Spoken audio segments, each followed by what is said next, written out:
فعلا مش المفروض تسيب بيتك.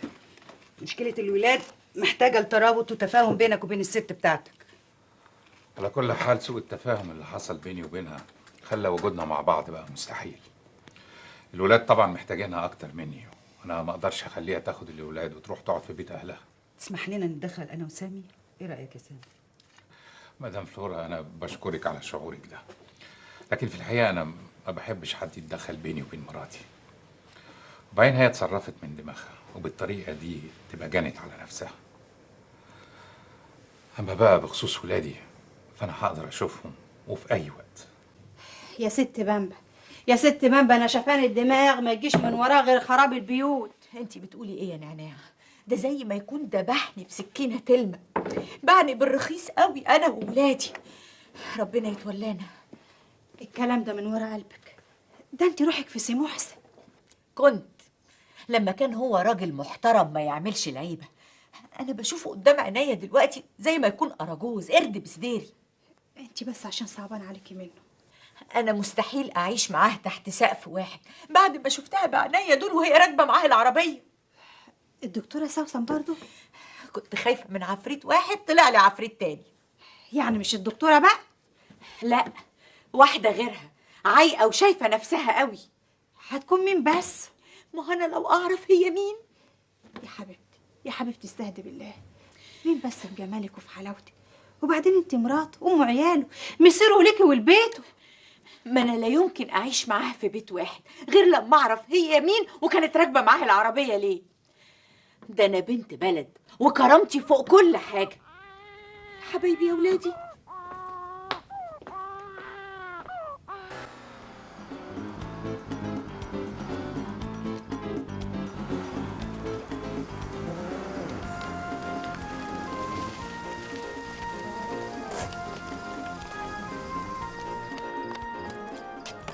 اهلا وسهلا بالست الدكتوره.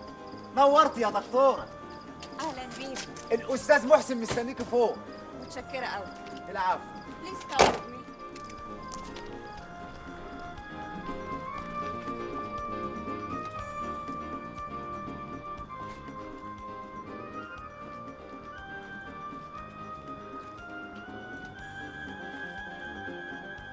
اهلا دكتوره سوسن. الزعتر اتصل بيا في اللوكاندا وقال انك انت عايزين يكون موجود مع الولاد ضروري. خير في حاجه؟ انا معايا 2 بروفيسورز من الكليه الملكيه في انجلترا جايين يشوفوا الولاد. بروفيسور دكتور كيت مور. الو. بروفيسور دكتور برنارد ريتشارد. الو. مستر محسن شرقامي the father of Siamese twins case. اتفضلوا اتفضلوا بليز.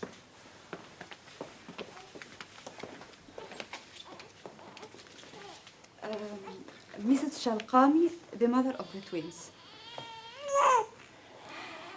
Please come to see the case. Please come.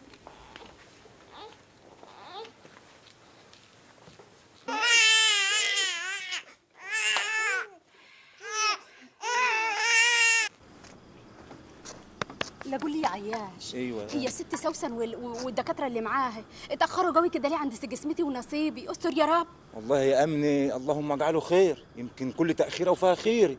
اللهم اجعله خير يا رب. يا رب.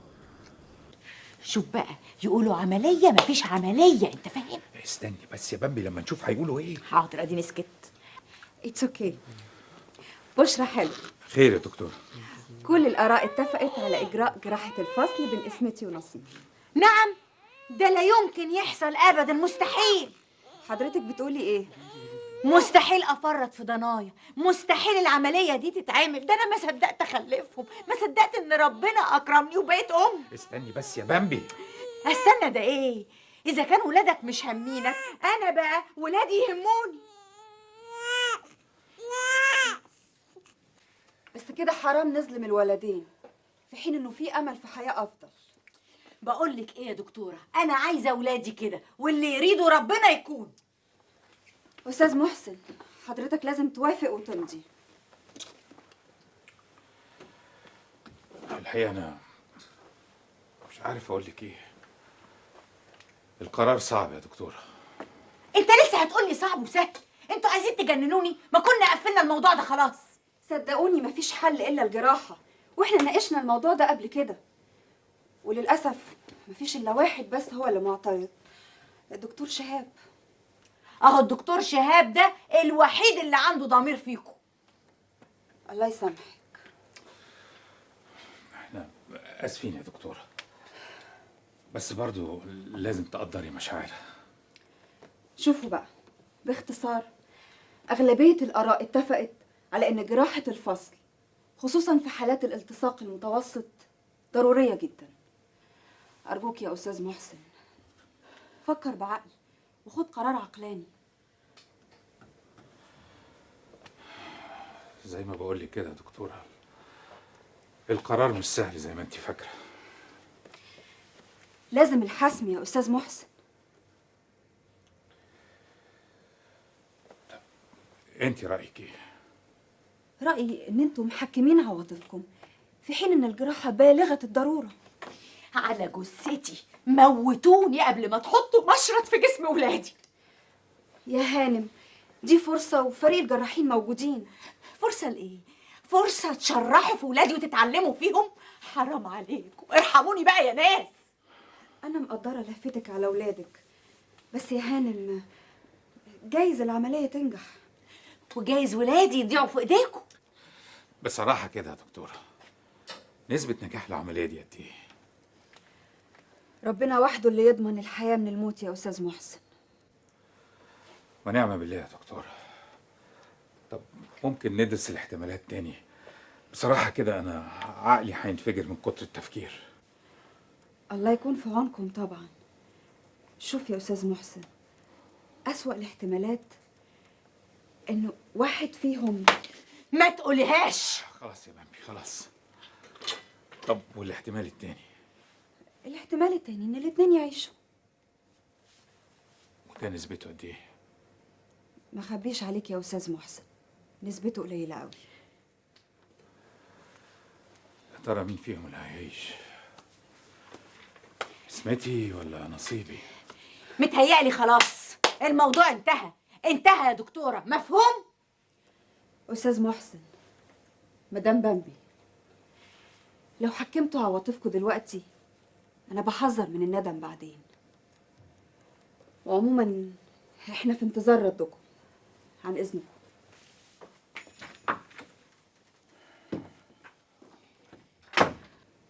ايه؟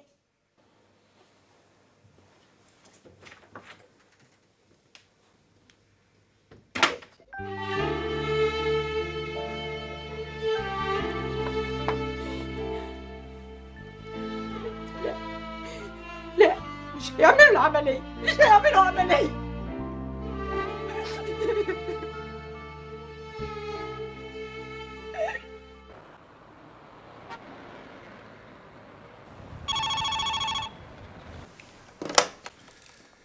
الو. تاني يا نريمان، تاني يا نريمان، انا ظروفي صعبه ومش رايقلك. انت عارف لو ما قابلتنيش انا هكشف السر للكل واقول اني كنت معاك. تهديد؟ والله اعتبره بقى زي ما تعتبره. يعني ما انتش عارف انا بعمل كده ليه يا محسن؟ عشان بحبك ومش قادرة اعيش من غيرك. محسن ممكن اشوفك؟ خلاص يا نريمان، امري الله. بكره الساعه 1 بعد الظهر. لا لا لا لا لا في الكازينو ولا في الكافيتيريا بتاعت اللوكاندا. كفايه اللي حصل المره اللي فاتت، بعدين حد يشوفنا تاني. خلاص يا نريمان، ابقي اطلعي في الجناح بتاعي، انا هستقبلك. ماشي، مع السلامه.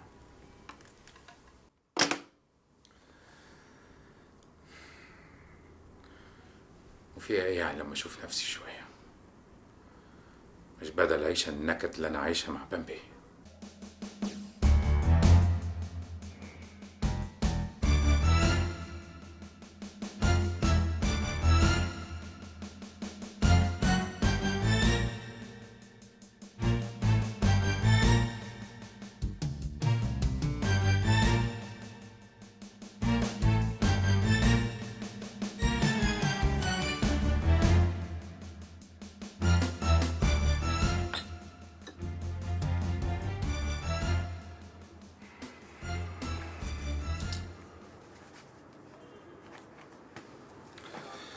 متشكر يا يحيى. اي خدمه ثانيه يا فندم؟ لا بس يا ريت وانت خارج يبقى سيب الباب مفتوح. حاضر.